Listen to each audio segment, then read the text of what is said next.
Hello, what's up, people? So, welcome to the day 4 of the travel. This is the second day in Cappadocia, and there's a lot to explore. Let's go.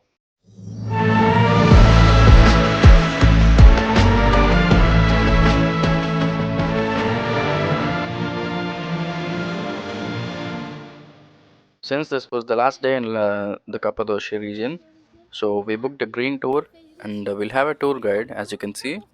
So, this was the first location that they are showing us, and this is the highest point in Cappadocia region. So, as you can see, these all were the mountains or the formations. We can call it the formations because they were all man-made, because many years ago there was an eruption. So after the lava has been cooled down, they made these ashes into these kind of formations. So that's why they were easy to break. So they used primitive tools to make these formations. We had a quick coffee because we didn't have the breakfast, so we just had the coffee and then left the first location.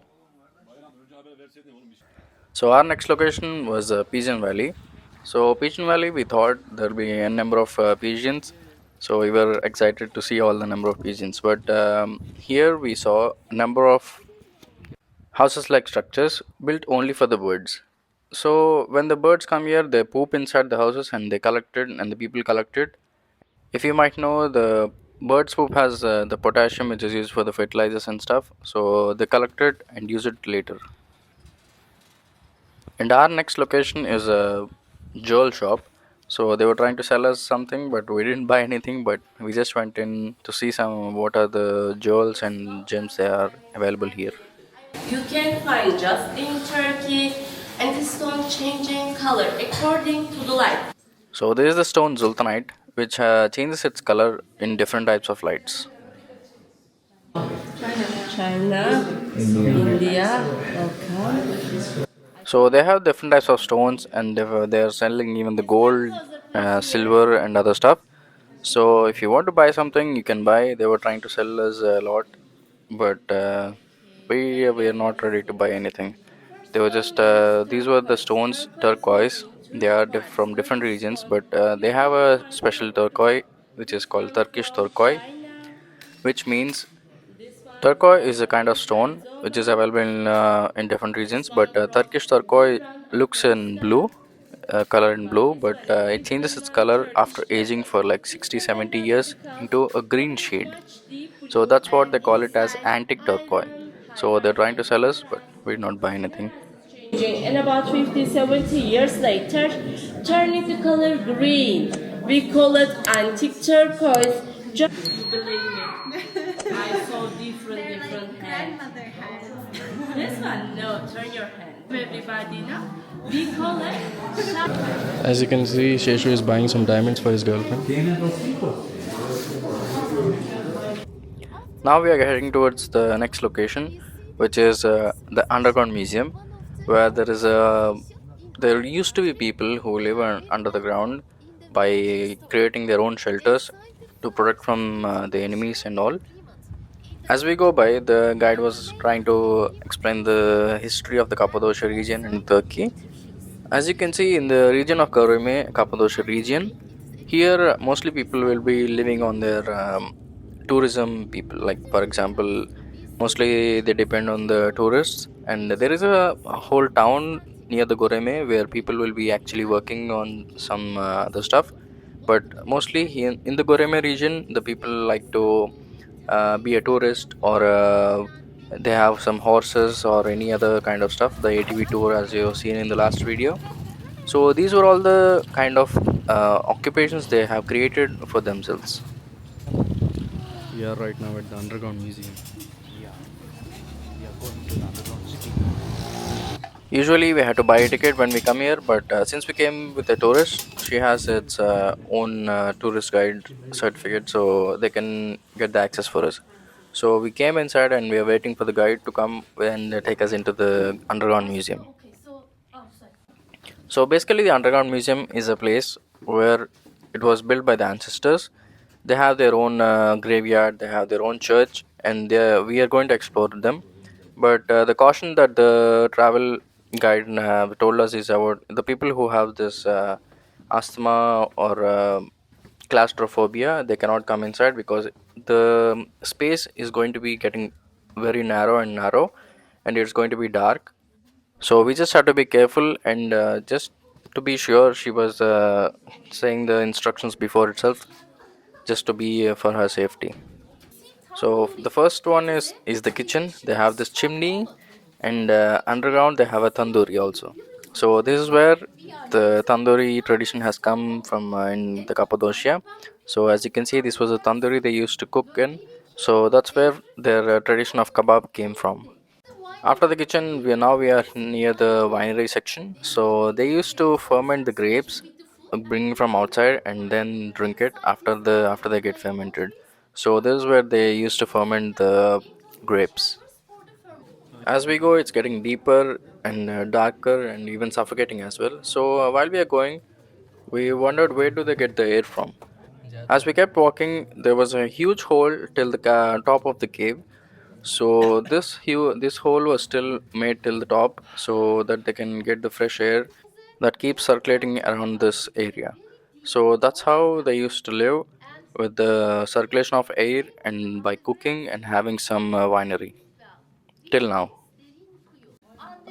When the people had found this with the archaeologists, they found multiple defensive techniques such as the holes under the ground in such a way they put the spears inside it, and some kind of arrows when someone crossed the traps. And even one more interesting thing is, this is not the only open air museum that they have in Cappadocia. There are multiple other underground cities also.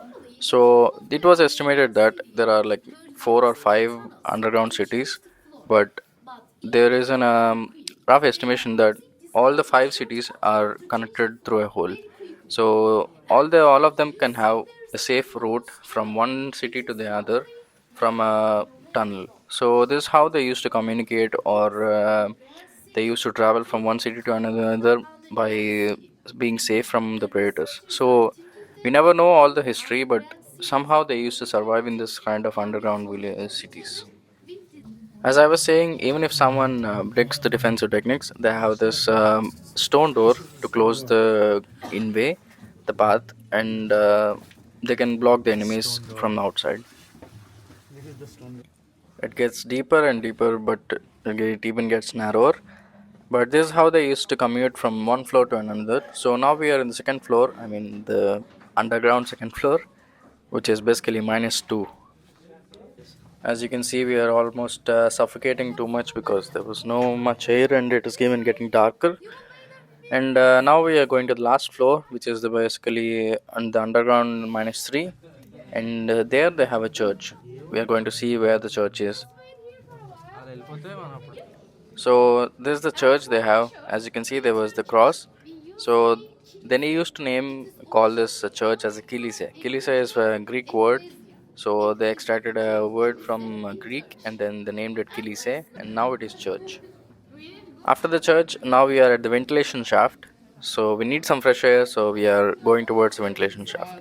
So we have to wait for the people to come out, and then we have to move in when there is no one coming in from the using the same passage, because it's too narrow and there is only one passage. So we have to manage when the people are going inside and the people who are coming out. After the whole wait, the waiting felt worth it because we can have some fresh air, because it was so suffocating inside the underground museum. So this was the final one. As we can see, there was much more infrastructure than the other floors, because they have the spacious roofs, and even the pillar. They have even the pillars, and it is much well constructed. So it was estimated that these people, when they came underground, they have much time to build themselves. So they made this stuff when they have the time. So it was just estimated by the archaeologists. So they just made it.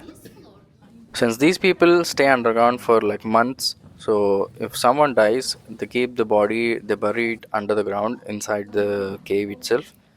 These people even made a grave for themselves, because if they come out, there is a possibility that they get killed by the enemies. We couldn't see any bodies inside the graveyard, but still, this is where they used to save the bodies. And after this, we are done with the museum. We are heading out towards. So we have to climb all the way from all the 3 floors, and then we are out.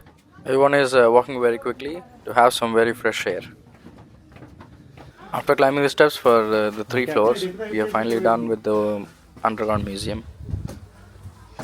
So we're done with the underground museum.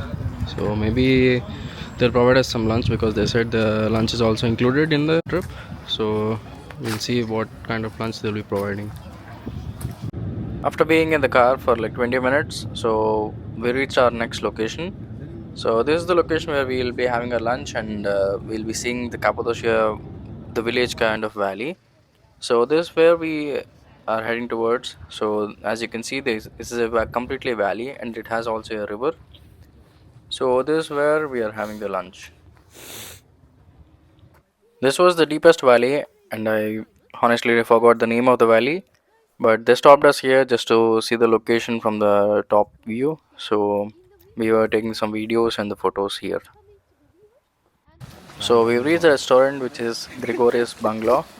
The location is really good with all the nature and even with the sounds. We asked them to that can we eat outside, but unfortunately they couldn't serve out, and even the weather is also cold, so the food gets colder. So we did not.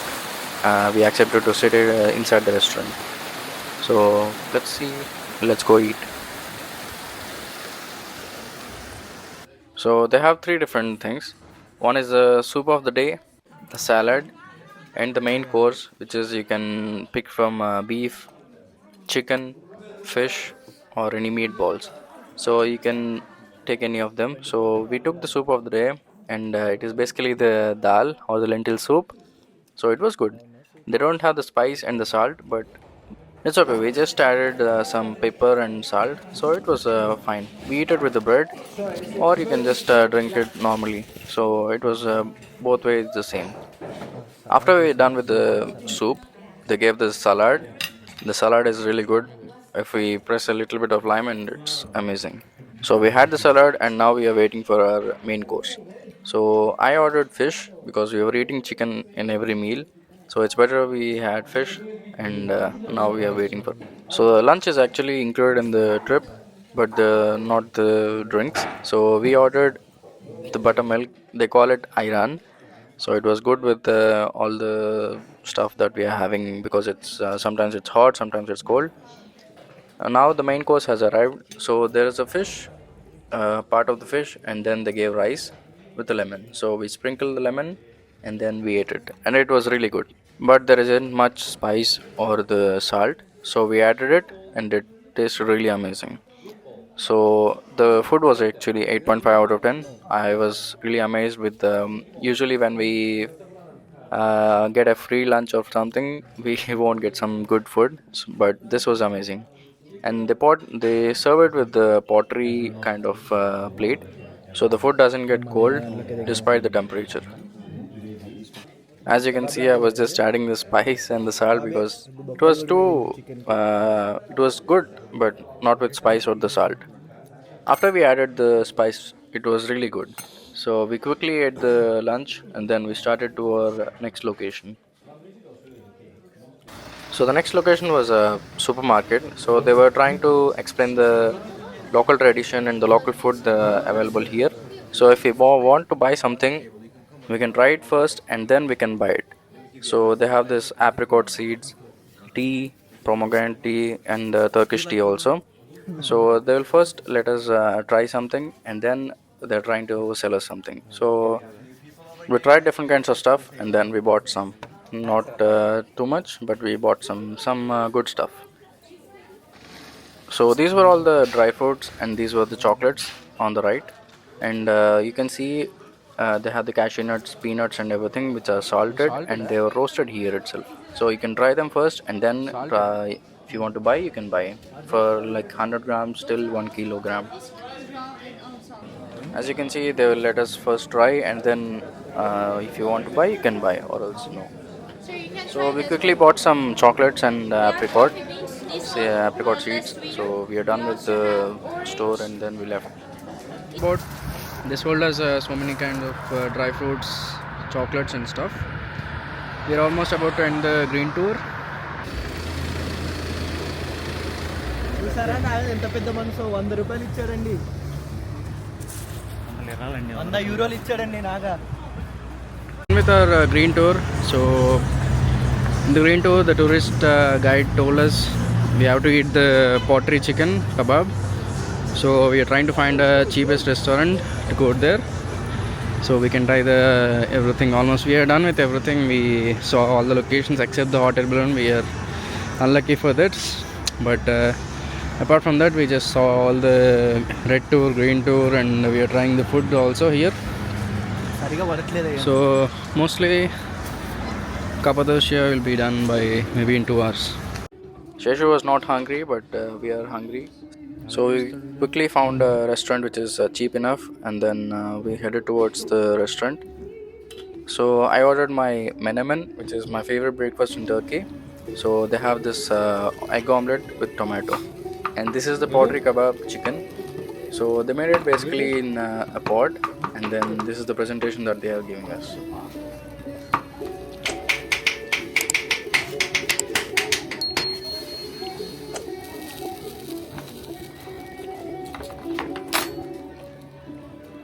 As you see on the right, there was a hotted pot. So when the kebab is taken out, they put the chicken inside the pot, which makes it more juicy and doesn't get even cold. So this is how they are serving the pottery kebab. So the presentation was nice. The food was not good, not bad, but it's okay. Coming far and not trying the traditional dish is not good one. So we ate it and it's done. It's good. So basically, the pottery kebab is just some rice and steamed chicken in the pots, and then they gave us some salad with some yogurt also. So with this, the Cappadocia tour has been ended, and then we are going to Istanbul now. So we are checking out, and then we have a taxi from our hostel to the airport. So let's see how it goes. We checked out in the morning itself and left the luggage there, and we went to the green tour. Now, so we don't have to check out, so we packed the bags and we are ready to go. Now we are heading towards the Kayseri airport. From the Kayseri airport, we have the flight from Kayseri till Istanbul. So we will be reaching around maybe 11:30. We are leaving Kayseri, and we are going to Istanbul right now.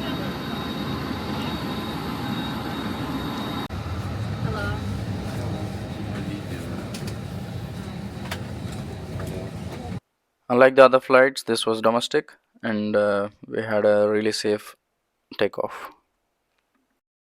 After 2 hours of flight, we reached Istanbul. Since Istanbul has two regions, which is Asia and the Europe, our flight will be landing in the Asia side, but we have to go on the Europe side, so that because that is where the most locations are.